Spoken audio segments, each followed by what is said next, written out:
kind of went out of there. Can we just hold this thing, Chuck? Everyone, welcome to our home and to the roast for Alan Barbee. He's sitting on his throne with his little tiara on. And help yourself to refreshments. There are drinks and water in the refrigerator. There's ice in the freezer. There's a bathroom in the house. So make yourselves at home in our home. We're so glad you came up to help us celebrate his life. Yeah, you just want to embarrass me, I know it.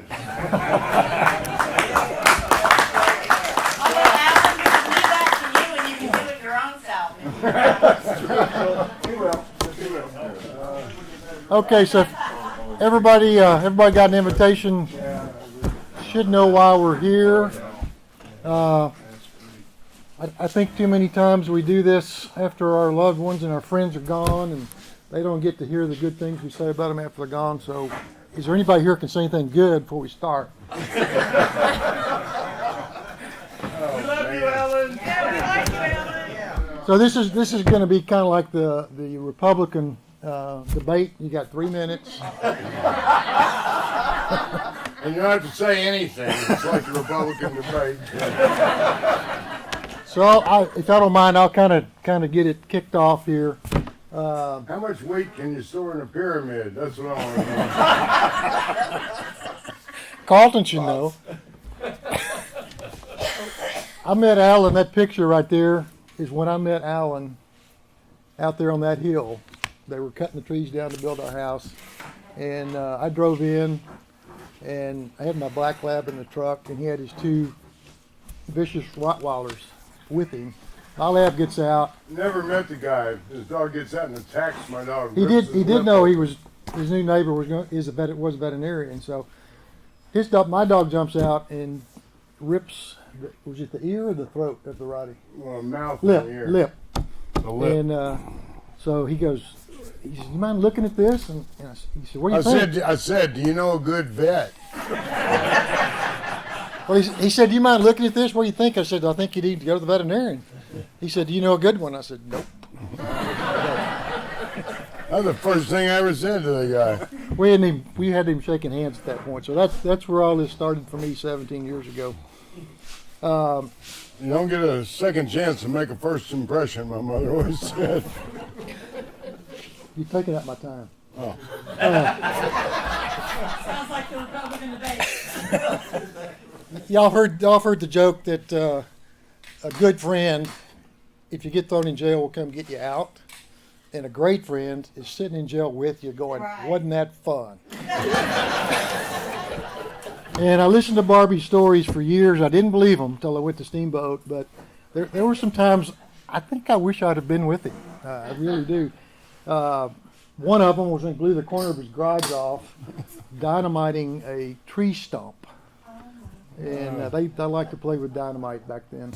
3 in the morning. We had the lights off. My friend was drunk. He said, we need to get rid of that stump to build that barbecue pit. I said, how are we going to do that? He said, I got dynamite in my truck. I went, well, that's a good idea, John. This Lots. I can't even finish my story, man. or being, I think I'd like to have been there when he was in a bathtub full of key lime pie pudding on a trailer behind a tractor or a truck being pulled around Steamboat Springs to raise money for something. 1976, I 1 still hour brought the for every... T-shirt. I still have the T-shirt in my closet. The Barbie annual pudding sale. That was 1976. I was 1 hour for every state in our great union. I spent 50 hours in that stuff. Isn't it 57? Huh. Going off the 90-meter ski jump in a river raft. 90-meter ski jump, river raft, 4 people. The whole town is down below watching, and there was 2 compound fractures when that was over with.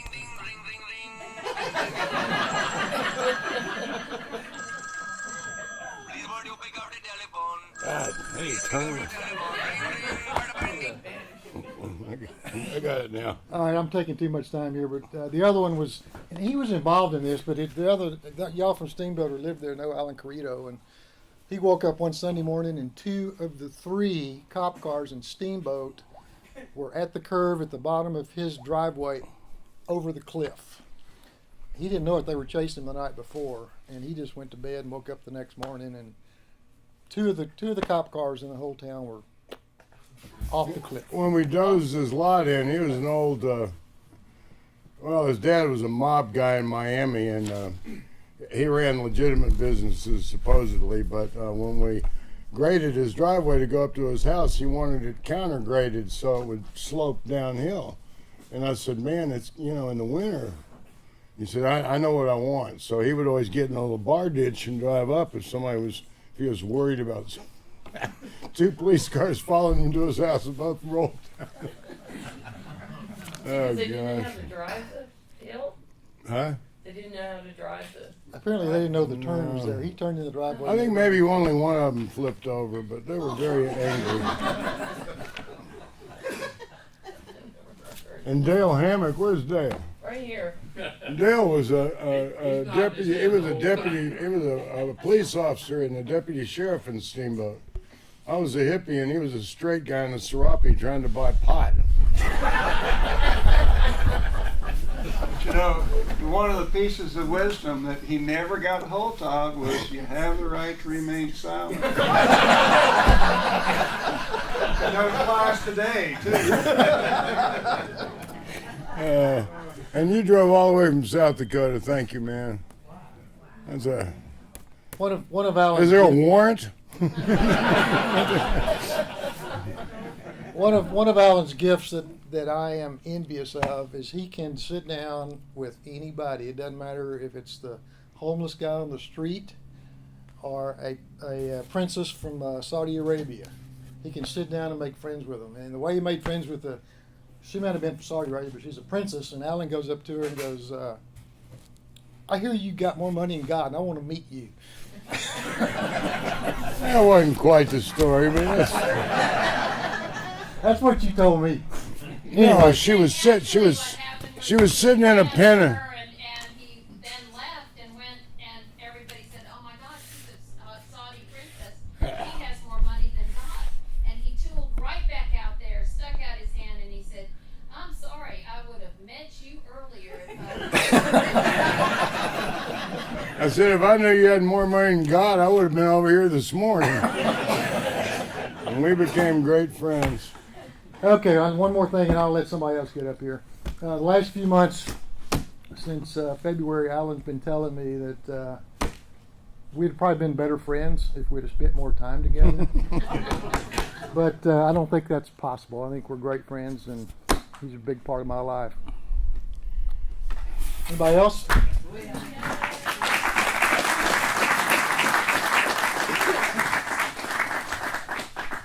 I want to thank everybody for being here. I mean, I'm just absolutely,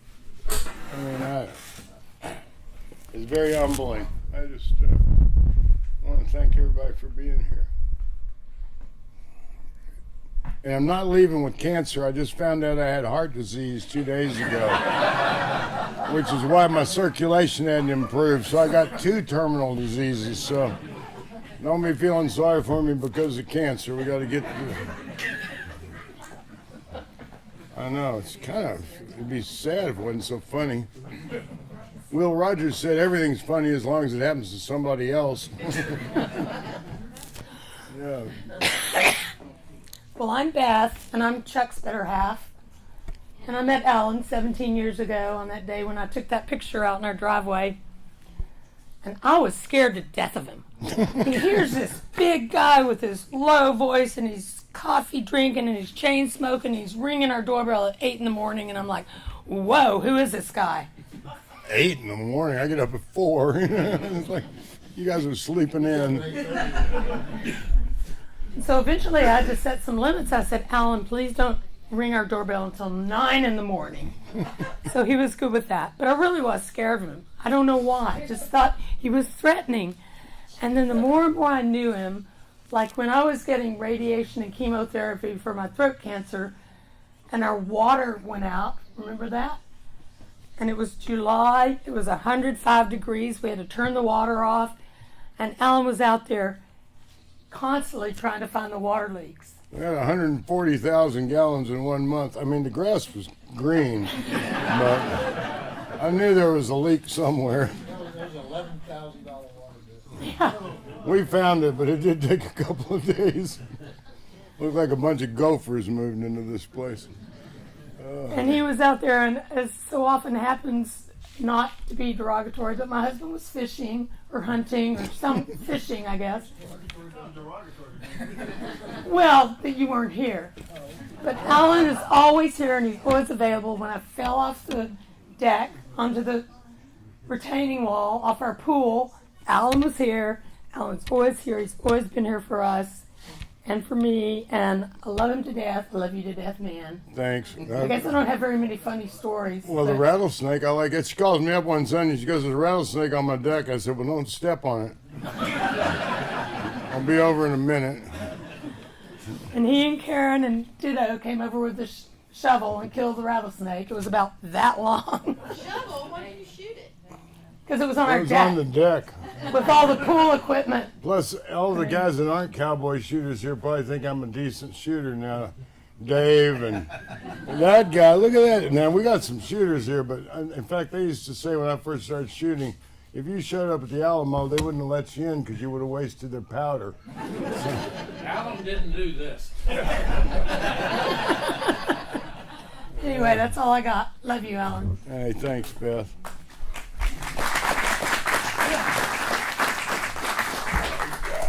I can't believe we're doing this. This is crazy. This is nuts. Get it over so I can sit down. Uh-oh, now I'm in trouble. I'm Rick, and I met Alan through Chuck. Chuck and I fish together, and a lot of us in here do. But Alan's just one of those guys, you meet him once and you say, I like this guy. And I've known a lot of people that had interesting lives, make great movies from their life. But this guy, his would be a blockbuster. Steven Spielberg wishes he could write the movie script for this guy's life. Would it be X-rated? Parts. We could do it in 3 versions probably. But Chuck told me what he was going to do and have this, and I said, man, what a great idea for a great guy. Let's get together and enjoy it.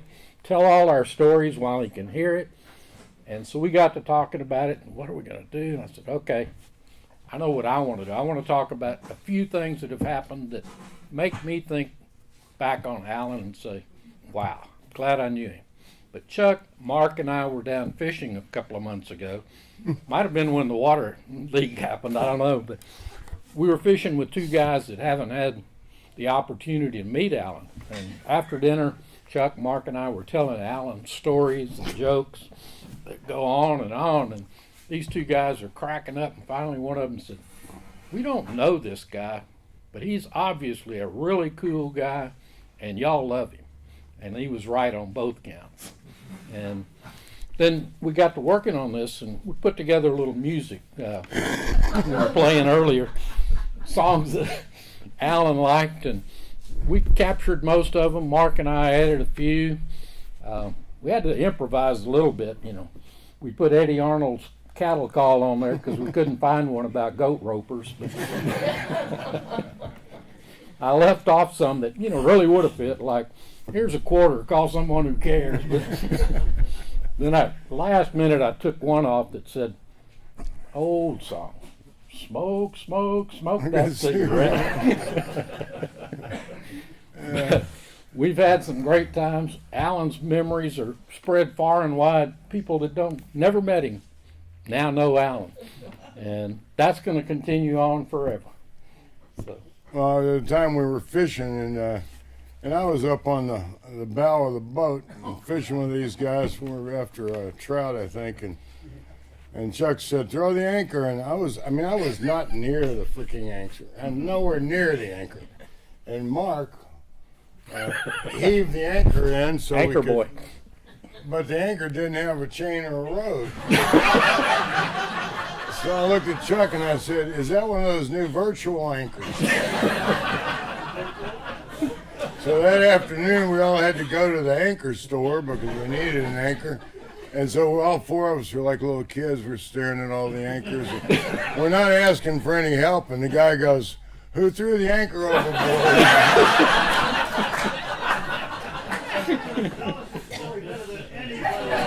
And the real story, thank you, Alan. I was anchor boy. You have to earn a position on Captain Clinton's boat, you see. You start out as bait boy, then you work your way up to anchor boy. Would you work up to master You'd have to take it away from me.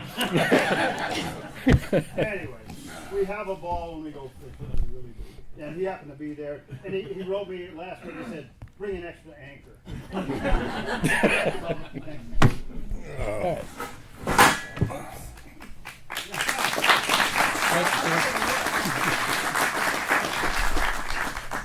What the hey? How long does this damn thing go on? I'm going to take 1 minute. Okay. Before Mark says anything, he has worked his way up in the boat, but every trip he tries to do something that's at the level of management decision. You're not there yet. Said, no, that's a management decision. You're not qualified yet. It's over your pay grade. I said, All my friends are much more organized and smarter than I am. Rick calls me the other day, goes, I need a playlist of your favorite songs. And I'm like, what? You know, any music's fine, Western, you know. He said, no, I need a list. So I'm like, you know, get out the computer, make a list of 20 songs. And I mean, 15 minutes later, a spreadsheet comes in with highlighted songs that he couldn't get Pancho and Lefty by Willie Nelson, but he could get it by, or what, you know, I was like. Rick overthinks things sometimes. He think them to a crisp. He'll think it to a crisp. Anyway. But anyway, Alan was mentioning that, and that's where I first met him, at the coast a few years back. And 4 in the morning, 5 in the morning, he says he gets up, and we both do. We get up early. And so we'll be out on the deck, Chuck's deck, drinking coffee, and Yeah, man. waiting for the rest of the crew to get up so we go fishing. But that didn't happen for another 3 hours. So we had lots of stories and lies to tell. And then one time, Rick, you said a neighbor was listening to us tell stories, and we thought we might offend them because some of our stories got a little off color. And I don't know. You tell this part. I can't remember. But he said, no, don't. You just came out and say, oh, I'm sorry, sir, or something. Yeah. And he said, no, I want to hear the end of the story. We didn't even know this guy. He was just left him hanging. Warriors Weekend. Well, yeah, that's exactly right. We've done, that's something else we've all done for years. Is First Sergeant Haynes. Just who he was. Oh, when I told him white people all look the same to him. Oh no, that's a whole nother story. You know, Bless his you heart. you think we all look alike, right? Oh, he was a great He guy. was a great guy. Whole story. Anyway, we I didn't have mean it the way it sounded. It just No, kinda it didn't. came No. out. It was worse. Yeah. Anyway, so we had a great Still wait time. before you come back. Come back. Once more story. One more. You're Yeah. gonna wait a while. I'm thinking. Anyway, Chuck has always said that we need to get Barbee to write a book about his stories. And it was a rainy weekend in Leahy, Texas, and so I put together a couple of pictures that, and I've got the title and the book cover right here. Jim No Horse Barbee, the legend and the man. And I'm thinking, now he's got to hurry up and fill in the pages between the front and the back page. So that's what I'm hoping he'll do for us. And we just I like the cigar. Nice touch. My cardiologist would like your that. cardio. Well, I said, you want me to do an advertisement? what for your clinic? Yeah, good. That'd be great. Anyway, this gentleman is just he's special to all of us, and thank you, Bubba. Thanks, man. Love you.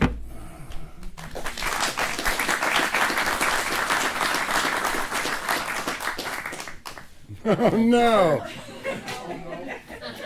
Talk about organized. Yeah. A Marine Corps pilot, Kaneohe Bay, Hawaii, and he says, come on down to the base and go down to the beach and meet my wife. So I'm driving his Toyota Land Cruiser, and of course it's getting saluted because he's a captain or whatever he was. And I'm like a hippie smoking Hawaiian pot, like on some military base. But to get to the beach at Kaneohe and on the other side of Oahu, you have to cross the runways.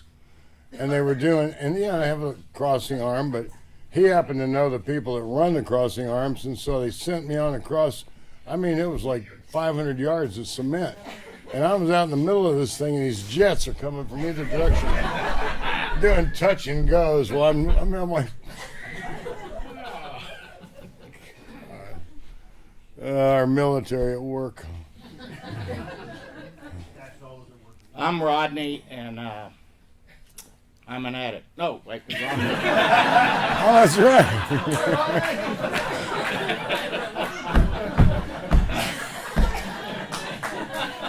Oh man. I've known Alan. Well, I was trying to think about this yesterday. I've known Al. I just don't know when I haven't known him. First grade. I mean. Right. So we grew up together. I don't think he can bullshit me, and I don't think I can bullshit him. We've known each other for so long. We grew up in an awesome place called West University in Houston. All white neighborhood, all white schools, all white churches. That's what you did back then. Hung out with all whites. And I brought some photos, and I'll pass them around. See if you can pick Alan out. They're 8 years old, 9 years old, 10 years old, and 11 years old. He's got a really goofy cowboy shirt on one of them. That's a hint. Hey, if y'all Always do get liked this cowboys. book together, if y'all do get this book together, I have a picture when Alan was like 4 months old. The first time he ever picked up sand, and we were on the beach at the lake where we lived in Maine, outside of Portland. We always had the house in Houston, but that's the earliest picture I think we have of him. I like guns, but I'm never a fan of sand. So anyway, we grew up in this awesome community where your neighbors could actually discipline you, and no CPS was called. So the whole neighborhood kept everybody straight and narrow, and we had a really good upbringing. You got homemade treats for Halloween. Our parents would drop us off at the Village Theater or the Bel Air Theater and not even worry about us being there alone. We'd go to the triple horror movies at the Bel Air Theater. We'd go bowling at the Palace Bowling Lanes. Go to G&G Model Shop, Moeller's Bakery, Felix Mexican Restaurant, Cellar Door. We'd go harass the old ladies at the Five and Dime and the toy store, and our parents never worried about it as long as we stayed in the hood, because everybody knew everybody. We mowed yards together with Mike Biggs. I don't know if Mike's made it. No, he had eye surgery and can't drive. Okay, well, we mowed yards together, and ladies, just think about this. We mowed, we raked, we edged, and we swept your sidewalks. We got $2. $2. Big money. Were you shirtless? Big money, back We were then. shirtless. Yeah, we were 11 years old. We looked like young girls. The women would come out and they would critique our job and make us go back and weed or pick up leaves or whatever. Yeah, no good weeds. We had Christmas tree forts. This young lady right here grew up with us, and she was our guard. I got to ring the bell. There we go. I was the fire chief's son, and my girlfriend was the mayor's daughter. And we had Christmas tree forts in their backyard. Gigantic fire hazards. But this was very serious business. Guarding the fort so the Zachariah team wouldn't come and raid our Steal our trees. trees. West U Elementary was an unbelievable place to go. We played baseball in the baseball fields at the school. Alan and I were on the same team in Little League. When I got here, Alan gave me his Little League bat, And without knowing it, I had brought an original wool hat from the team we played on, the Yeah. Phillies. Coincidentally, I get a moth-eaten wool hat. And it fits, right? Was this in Pee Wee League? This was the back then. I'll explain it to you in just a second. But I was with Alan, I think, when he got his first kiss, because I was with Kathy Lampkin. I hope not. I was with Kathy Lampkin, and he was You or Montreal? and he was with Claire Evans, her neighbor, and we were behind Kathy Lampkin's garage. Claire Evans. Claire Evans. Months before her brother was shot down in the street and Right. ruined that fantasy we lived in. Anyway, we played Little League at Coke Field, and there was a hamburger joint on Bissonnette. It's right here. He was the sponsor of Alan's Little League team, the Chuck Wagon. You could get a spoke, which was a hot dog. You could get a hub, which was a small hamburger. You could get a wheel, which was a large hamburger. We had the best sponsor. They were sponsored by a paint company. We got hamburgers whether we won or lost. And I was always glad we weren't sponsored by a paint company. If you ever are in Houston, the old, how do you get this damn thing to work now? Your computer, man. Okay, I'm stuck without this. You need help, you can help me. Oh, it's a match. Who knows now? We have a pause for technical difficulties. There we go. I don't know what I've done wrong. That's been There my we go. story all my life. There we go. Christmas tree forts, all right, Little League. Alan was on the Shorthorns, I was on the Colts. That was in Pee Wee League. Back then, they didn't give participation trophies, which I think are a joke. You earned your spot. You earned your spot. You had to work for it.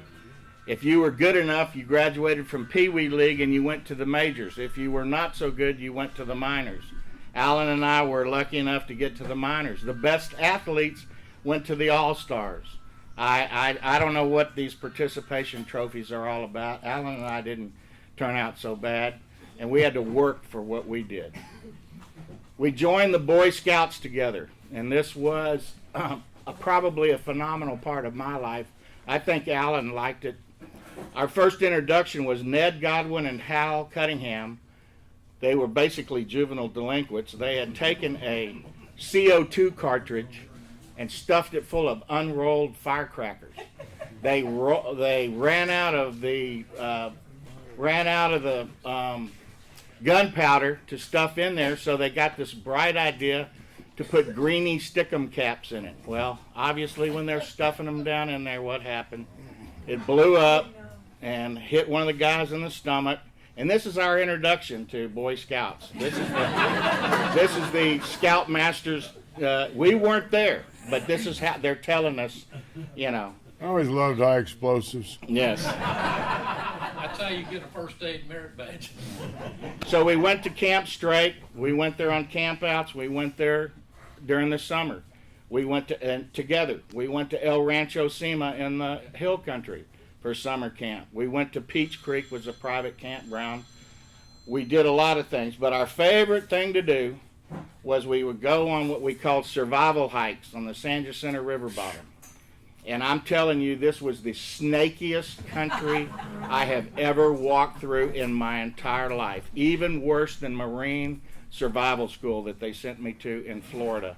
This was palmetto leaves, dead trees, Brahma bulls, cows walking all around, and water moccasin territory. It's just amazing Copperheads, rattlesnakes. Copper-headed water rattlers, yes.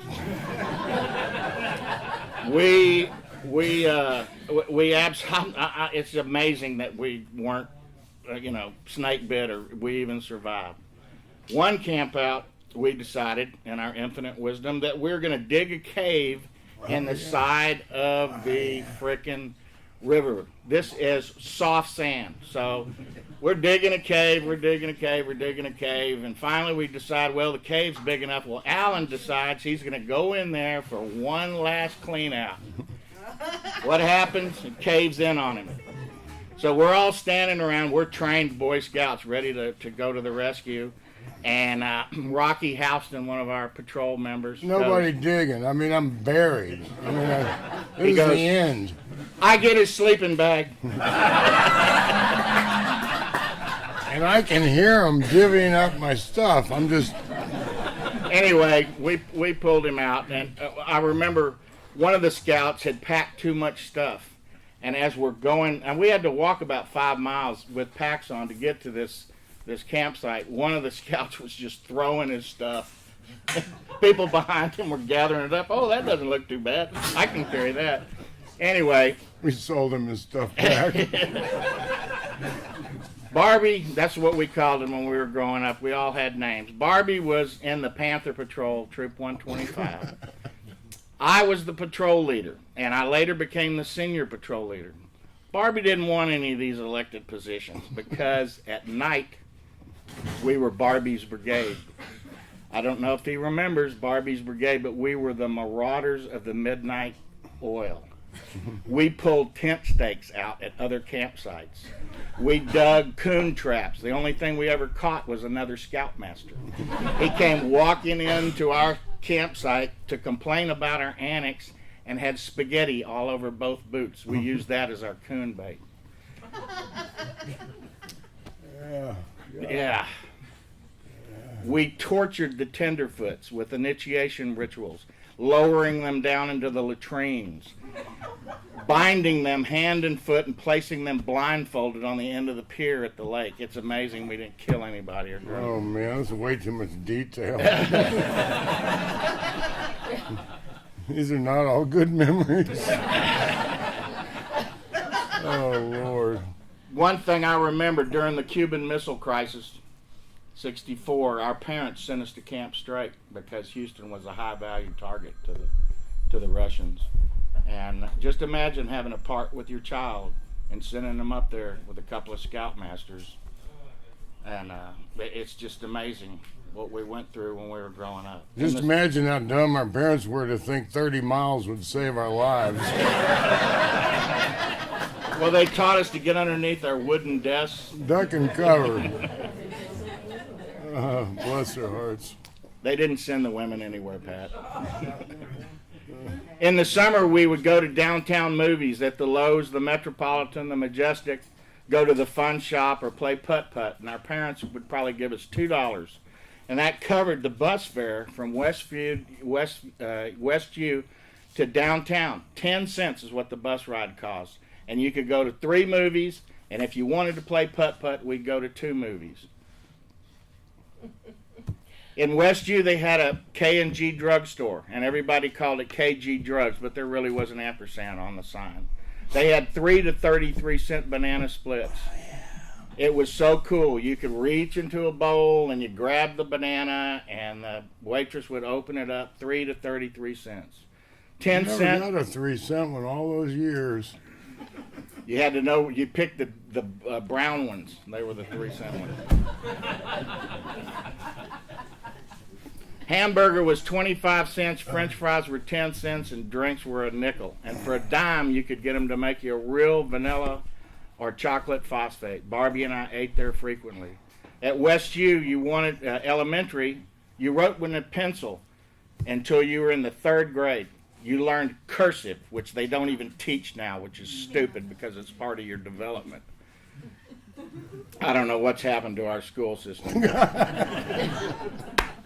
Anyway, in the 3rd grade, you stuck with this pencil until you passed a writing exam. And Mr. Keebler, K&G Drugs, would give you a fountain pen. It was such an honor, such an award to come back the next day, you get that free fountain pen and start writing in ink. And these were the kind, that you had to fill up from an inkwell or a cartridge. Alan and I spent one weekend together designing our own putt-putt. We had volumes of sketches and diagrams And yes, back then it was a cool thing to do, to go spend the night at your friend's house. Alan had a go-kart, and I remember this vividly. We had a... Remember when it caught on fire? Well, that's the story here, Alan. Excuse me, I lost my tiara. We had a route that was up the driveway, around and behind his father's rose bushes, out the side gate, down the sidewalk, and then back up through the double gates on the driveway. And we do it around and around and around and around. I don't know how the neighbors put up with this, but they did. Well, Alan was wearing his blue jean jacket, and blue jean jackets were really cool back then. And that damn thing caught on fire. You think he got off that go-kart? His jacket was on fire, his hair was on fire, and he's racing up the driveway. Mama Bear. Mama Bear was Alan's mom, and everybody called her Mrs. Barbee until Alan's first wife kind of named her Mama Bear. So from then on, she was known as Mama Bear. Well, she used to fart in the kitchen. I don't remember that. And she would light a kitchen match. And Alan would come in and say, "You're not fooling anybody, Mom!" I remember that. I remember that. But Mama Bear was always ready to make you a sandwich. I'm surprised Alan didn't weigh 300 pounds, because you could have anytime you went in her kitchen, you could get a sandwich. I had my first cup of coffee at her table, because my parents didn't think you should drink coffee until you were about 16 or 17. I remember looking at Mr. Barbee's coin collection, stamp collection. Now we come to Kathy Constantino. Oh, jeez. Kathy was his first real girlfriend. She was my girl first, and then Barbee snatched her away. There's a pattern here. She was much too nice for you, Rodney. There you go. I was with Alan during his Bob Dylan phase. I was with Alan during his poet phase. I don't know if Alan wrote this or plagiarized it or wrote it down from one of his poet books, but I always remember this in my mind, that he wrote it. And I thought that he wrote it for Kathy. But I remember this poem that he wrote. I think he wrote it. It was, I, you, me, thee, I am one and we are three.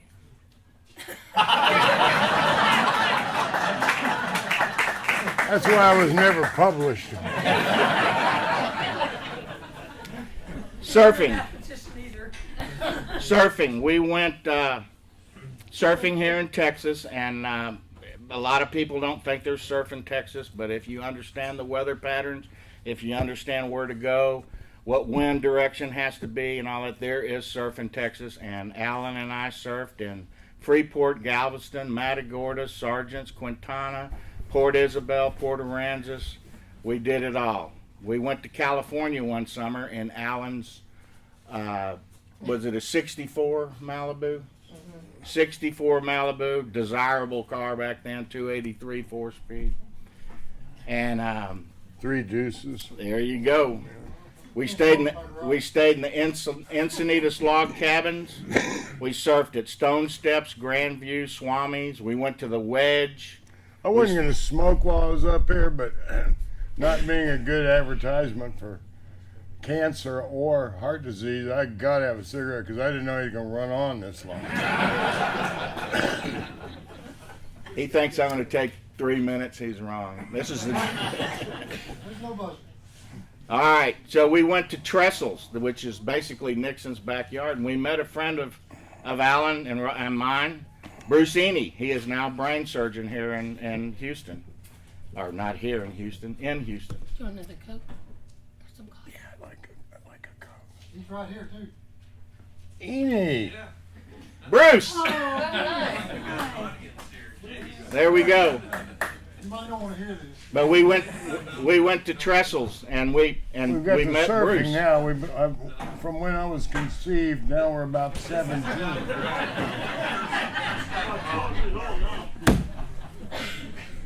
Skiing. We went to Steamboat, Crested Butte, Ruidoso, Arapahoe Basin, Aspen Vale, Keystone. By the time we were 20 years old, we had skied most of the areas in Colorado and most of the areas in western United States because we worked for a phenomenal man, Mr. Rich. Mr. Rich had Village Sporting Goods, later became J. Rich Sports, and I think he was a really big influence on Alan. Mr. Rich was a phenomenal guy. He brought surfing to Texas, skiing to Texas, scuba to Texas. He had the first Honda shop in Houston, hockey, guns, archery. All of us were trained, and we knew what we were talking about as teenagers. He made us go take scuba lessons so that when we sold scuba equipment, we knew what we were talking about. I mounted scopes on guns when I was 17, 18 years old. I hydrostatically tested scuba tanks when I was 19. The guy was a phenomenal man, and I know Alan was influenced directly by working. He was a wonderful, wonderful mentor to me as a teenager, and I was a difficult case too, but he actually turned down the Honda dealership for Houston because he thought the cars would never make it in America. Now I remember they brought us this little car because we had a huge Honda shop for motorcycles, and they said, well, just take the lot next door and put some little cars open in the front. This is way back. But he said, no, I don't think Americans will ever go for a Japanese car. God, he lived to regret that decision. So Mr. Rich gave me my first job. And I was able, when we needed a new player, hire somebody. So who's the best person to hire? One of your friends. So here are the players. We had Robbo, and Alan gave him that name. His name's Robert Amos. He's an electrical engineer for He's IBM. supposed to be here. We had Amos! There he is. Now, don't lie about him, he's here. Robbo.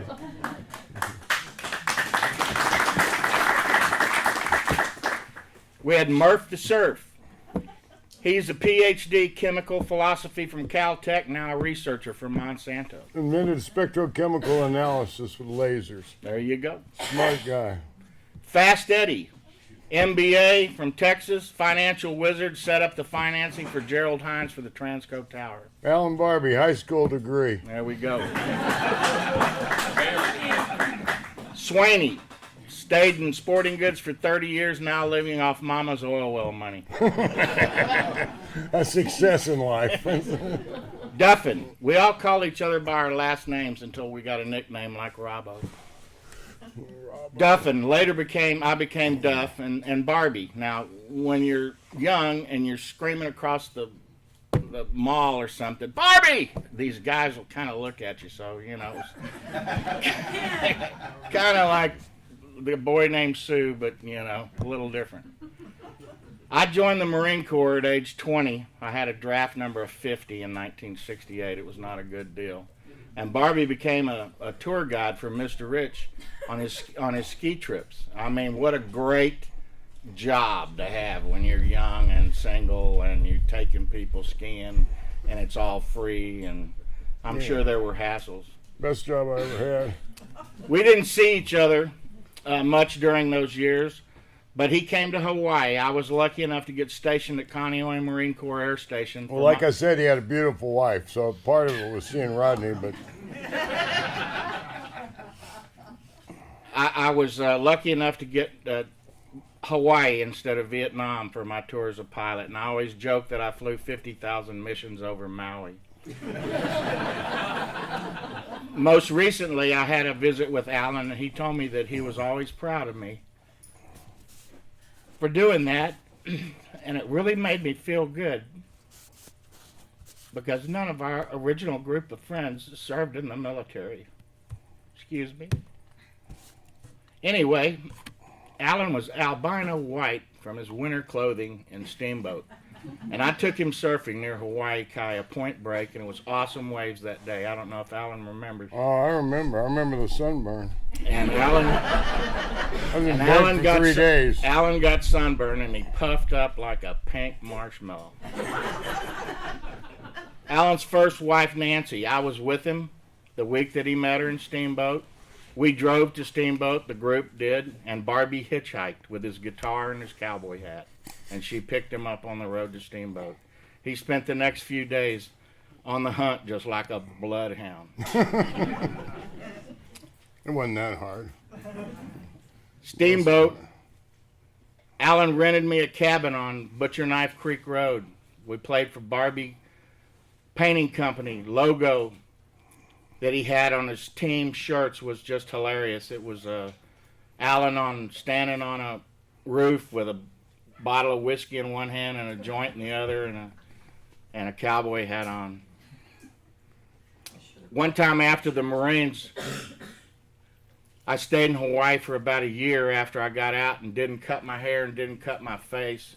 And then I showed up at Alan's doorstep and he wouldn't let me in because he didn't know who I was. I looked like a buffalo's butt.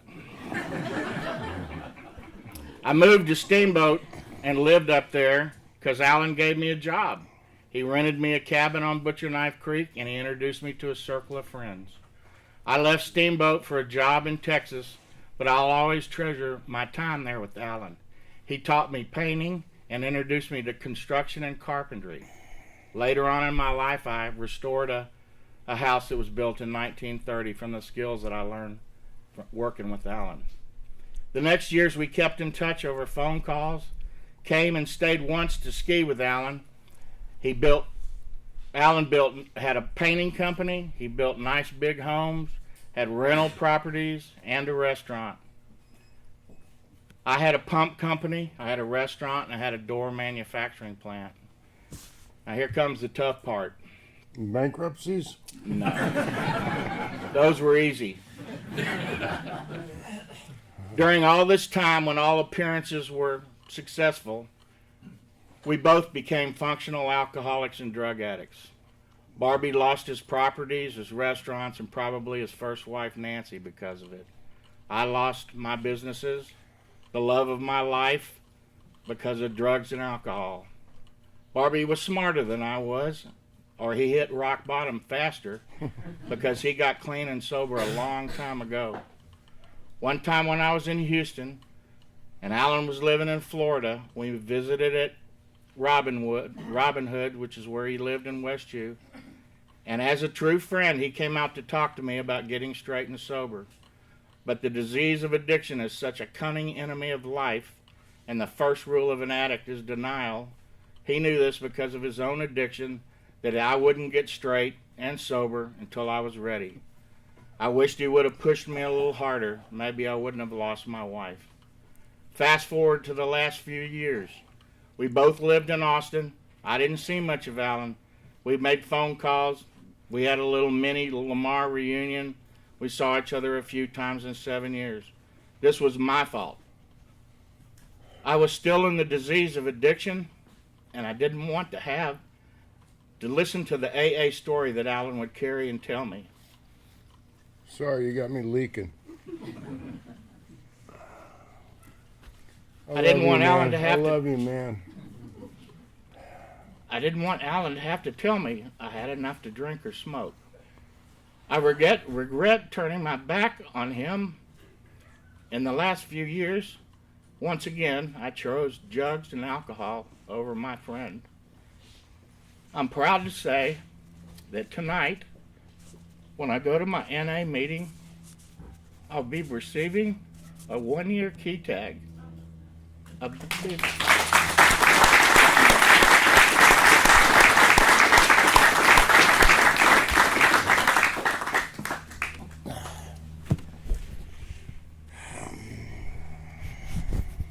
I've seen Alan more in this year than in the previous 7 years that I lived in Austin.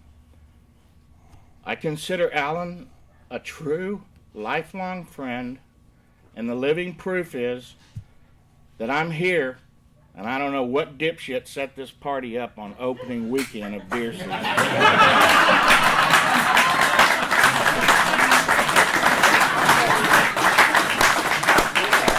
But obviously, I spent 6 hours in a deer blind yesterday, and it rained the whole time. I took my laptop laptop out there and concocted this. I did a little work this morning at 4:30 to tune it up, but I'm here and I'm not in a deer blind. I love you, man. This is a story of the life of Alan Barbee, and you were a substantial influence on my life. Rodney, thanks so much.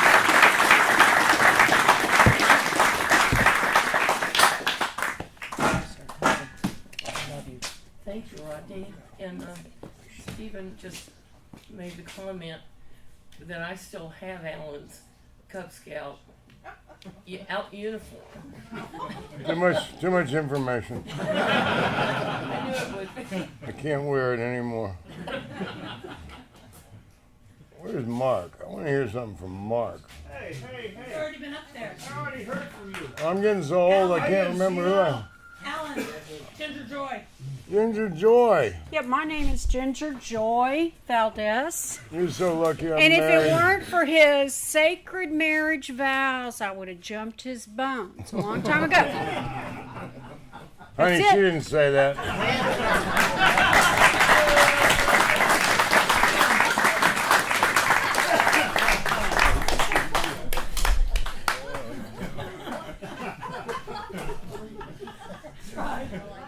Well, my cousin Carlton just drove in from Bunkie, Louisiana.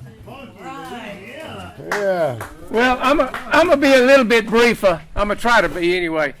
And before I forget, I have a Crested Butte story. He used to come up skiing. He wouldn't talk to. I learned all my lessons from him. Alan, We were driving down the street in Aspen one time. He was trying to sell a pair of Rosignol Stratocaster skis, and he had me holding them out of the window in downtown Aspen. I mean, at the height of the winter, this woman goes by with like total furs on, and he says, "Barbara Streisand, you want to buy these skis?" And it was Barbara Streisand. I couldn't have told it any better. I'm Alan's Louisiana cousin, Alan and Tricia, and I'm sure that with the exception of Tricia, I've known Alan longer than anybody, but probably not as well as some of you, apparently. But Alan and I are not blood relatives, but we share, I'm sure, I feel certain, a favorite uncle that they would come to visit, and their cousin that they would come to visit, who was a first cousin of them and also a first cousin of mine. And we lived right next door to each other. So in the summer, we would see a good bit of them. And I don't know if Alan liked to do anything more than come to Bunkie in the summer and spend time with us, in particular, his Uncle Floyd. And I'm going to get a little bit serious now. When Alan told me about his cancer back in probably February, he was just, I guess the term is philosophical about it, and wasn't trying to hold back any punches or anything. And one of the things he said is, I'm going to go see Uncle Floyd soon. And that was our uncle. And when I was driving over here this morning, he called me, and my daddy's name was Gus. And he called my daddy, Uncle Gus. He said, soon I'm going to see Uncle Gus and Uncle Floyd. I'm going to see him before you do. Now, there's no doubt in my mind, I've had quite a few conversations with Alan, and there's no doubt in my mind that he is going to see Uncle Floyd and my daddy in heaven whenever that time comes. We're all on the same journey. Alan is probably on it a little bit faster than we are, but we never know. Darn. But I know that one day I'm going to see them, and I'm going to see Alan in heaven, and that's not going to be a bad day, I can tell you. Alan, love you. I love you, man. And one quick Floyd story. Floyd, there was 8 brothers and sisters. 8? 9. 9. And they made a world out of a swamp, really. I mean, they built an empire over there. And my Uncle Floyd was just the kindest, gentlest man, humble. Humility is not something I suffer. But unfortunately, I didn't get any of that. But my Uncle Floyd it didn't matter what happened. And people looked up to him and Gus and the brothers. But the farmers would come over and go, Floyd, you know, the cane blew down. And because when the cane blew down and this time of year, they'd have to lift it up by hand and cut it. And it was labor intensive, cost a fortune. And the guys would go on, and Floyd would be sitting there with his foot on the wall in his rocking chair drinking coffee, and they'd say, well, Floyd, what do you think? He'd say, well, I'm just glad I'm here to see it. I've heard him say that I don't know how many times. I know, that's why I'm really glad to be here to see this, and I just can't thank everybody enough. Just faces and people. And Donaldson over there, man. Here's a guy who suffers humility. Come on, somebody take my place. Dave, come on up here for a minute. He's the best. He's a nationally ranked cowboy shooter, and welcomed me like I was a friend from the minute. And I'm a bad shot, and you were learning. You're learning. See what I mean? It's clean back. One. Well, hey! Shot it There's slow. some people out there that's been shooting for years. They still haven't gotten it done. Yeah. I'm David Donaldson, also known as Dragon Hill Dave in the cowboy action shooting field. When you got your guns on. Oh yeah, man. Well, they told us to come in healed. They are empty though. They're not loaded. And I got to know Alan as a result of his getting involved in the cowboy action shooting sport. And it's really been an interesting ride. He comes. The thing is, the guy, every time I talk to him, he's got 2 new guns. Yeah. He just got it, and he didn't just kind of, like some guys, they buy 1 or 2 guns, just enough so they can shoot. It's like, yeah, I've got 3 of those right now, and then I've got 6 of these, and then, oh yeah, I saw that the other day, so I had to have that. So, well, for my wife's benefit, I was trading. Yeah. Oh, okay. Good. Yeah. Upgrading. We're upgrading. Yeah. Not like literally. Like 2 or 3 months ago, he brings me, I go over and visit him and say hi, and he says, I'm thinking about shooting in your category, and I've got these 3 shotguns here. Which one do you think I ought to shoot? And that's like 2 more than most of us have. But it's been a wonderful experience dealing with Alan. He's taught me a lot. I've learned a lot about being an alcoholic. I'm trying to make sure I'm not doing that. But we also, the guy is, there's 2 things I want to point out about. One is that he is the nicest guy to be around, but he can piss people off. I don't know. I mean, I get him. I get Alan, and he digs me a little bit, but golly, there's some people you just manage to piss off. Phantom. Yeah, well, yeah, that's the only one. Fastest shooter in the state. Yeah, literally, he's a really fast guy. Anyway, it's a guy that we all know in the cowboy action sport, and well, of course, he's kind of prickly anyway. But Alan can really get under your skin if you're not careful. But I love being around him. I've only been, I'm not a lifelong. I've only known him a few years, but I've really appreciated him. And the other thing that I think was really impressive for Alan, I mean, he has no hesitation in saying, I'm an alcoholic, man. I was doing this and drinking this and smoking that and shooting that up. And I mean, it's his candidness about that is refreshing. And yet, he comes and joins our Art Beer Club every Monday. We're sitting in a bar. We're drinking. The rest of us are all drinking. He's drinking Coca-Cola or tea or whatever. The group needed a designated driver. And so it's just that's just an inspiration. Someone have that kind of strength and have that kind of experience in the past and be able to say, no, I'm not going to do that. That's a strength of will that I have not. Unfortunately, I don't have. But the last thing that Alan has done for me, he's really put a lot of weight on me. He really has, because he starts telling me, when he's in there doing this or getting ready to do cowboy action shooting, or he's making some kind of decision, he says, "What would Dragon Hill Dave do?" And I'm going, "Oh crap! Now I've got to set a standard for this guy." Oh my God! That's too much weight, man. I was gonna get wristbands. What would Dave do? Yeah, jeez. Yeah, WWD. That sounds like a wrestling. It's a new lubricant. Well, anyway, I've thoroughly enjoyed the opportunity to be with Alan. I convinced him to go to Into Trail. He was telling me when he first got this diagnosis, there's no way. This is the World Championship of Cowboy Action Shooting. This is about as big as it gets. And he managed to make it and came to Into Trail, shot in my posse. We had a wonderful time. Woo-hoo! And he worked on it. We did. And I want to commemorate Cowboy Small and English Bob right there. Those two gentlemen right there. They're the ones who kind of shepherded him over there. And like, what I said about getting under people's skin? Poor old English Bob. They even had... That's why I shot him. They even have a Be Nice to English Bob Day, because Alan was working on him the whole trip up there. But I know, it's just part of being around Alan and his personality. So...